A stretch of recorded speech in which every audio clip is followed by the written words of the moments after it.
Hi everyone! Welcome to Youth Sunday. I know you probably expected Mary Margaret or Father Rob, in which case I am most definitely a disappointment, but I'll try to do my best. For those of you who don't know me, my name is Amanda Schnitzky. I've been going to St. Matt since I was a toddler, and for some reason Mary Margaret entrusted me to speak today. I've been told it's because I speak constantly. When I first found out I was going to be giving the sermon today, I thought maybe I should opt for exploding wedding china or exploding pumpkins. But sadly, I did not have wedding china or pumpkins on hand, so I figured I'd opt for what's become Father Rob's staple of online services instead, a meaningful background. So behind me here, I have one of my parents' college diplomas, and for those of you who are my age, I also have here what's called a CD. Don't ask me what that stands for, I have no idea. And I know you might not have seen one before, but that's okay. I wouldn't have either if it weren't for the fact that my poor old car Terry really could not play anything else for a very long time. I know you guys are concerned, he has a new radio now. But all these things will make sense in a minute. Okay, so on to today's gospel. In today's gospel, Thomas, who wasn't present when Jesus first visited the disciples, said he would not believe that they had actually seen the Lord until he saw Jesus for himself and was able to physically touch him.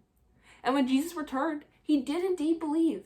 Yet Jesus reprimanded him and reminded him that he should not have to see him in the flesh to believe. And oddly, this reminded me of my college process. Confusing, I know. But let's see if anyone else can follow my parents call Amanda logic for a second. I hate to be one more person to say it, but the last year has been unprecedented. That word again, I know. But it really has. Yet out of all the bad, and there's definitely been a lot of that, I've recently come around to seeing some good in it all. And as much as I hate to admit it, I think I've grown as a person. Why? Because I've come to appreciate the small things more. It seems that when you're stuck in the house for days on end, just going out becomes a major exciting activity to dress up for. That said, I feel like that newfound appreciation of the small things has been a great revelation for me. Before the pandemic, and in many ways during it as well, I was running in 15 different directions, as we all are, I think, between school, soccer, debate, service activities, clubs, the list goes on. I never really had time to sit and appreciate the moment. I was always trying to stay one step ahead and plan the big moments, get things done, achieve those long-term goals. And I think to some extent during the pandemic, I've kept my schedule just as busy and been just as focused on the long term. And it's definitely not just me. I mean, the amount of times I have heard, so have you picked a college in the past year is impressive. It's like we're all focused on the long term alone, those big moments like college, prom, high school graduation. And I'm guilty of that too. Planning and scheduling is kind of my jam. And don't get me wrong, those moments we plan for and the schedules we follow are important. I'm not trying to undervalue them. But when we get too focused on the big moments and experiences, we can miss the small moments that are in some ways more valuable and impactful. Like Thomas, we tend to wait for the big ways that God shows himself to us and focus on those big moments. We see the future rather than focusing on the present. When we focus solely on the thing like the diploma behind my head, we miss God calling us to be present in the small moments, the moments where it's harder to see that God is calling us to be there. And in many ways, that's been my biggest takeaway from the forced life change we've all undergone over the past year.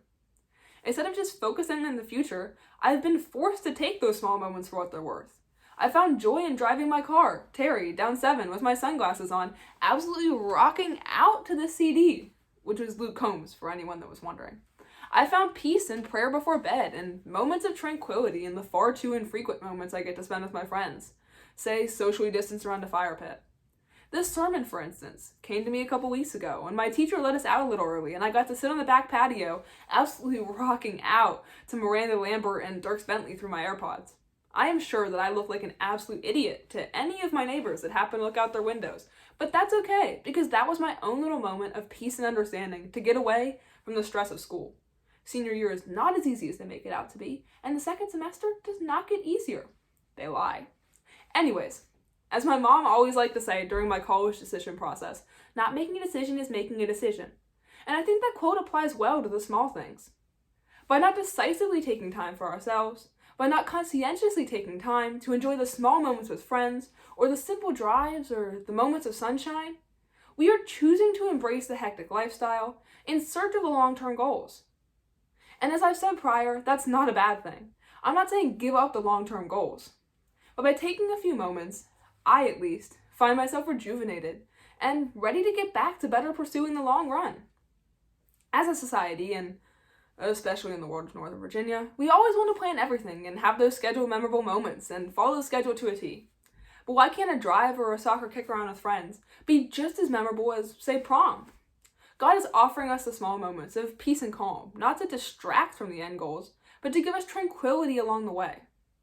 And to quote Luke Combs in his song, Refrigerator Door, that's on the CD right here, couple magnets, recipes, and Polaroids. Yeah, but that's my life on the refrigerator door. Sorry guys, not singing on here. Luke Combs is right though. Our lives are just a collection of those small moments that, to quote him again, anyone else could walk on by and not blink an eye. But they're the moments that matter the most to us. God is giving us these small moments. These small ways in which he shows himself to us that aren't quite as bold as, say, seeing him in the flesh like Thomas wanted to. Yet often they can be our best memories, or at least give us a moment of respite on the way to the large moments.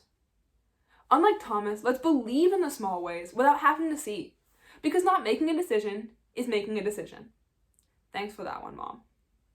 Maybe next time you hop in your car, you want to roll the windows down, listen to some Luke Combs, or not. I've been told country is an acquired taste. Agree to disagree on that one. Anyways, I hope that we can learn something from this pandemic. Plan to work for the big moments, because they're still good, but embrace the small, because God is showing himself to you in those moments. Amen.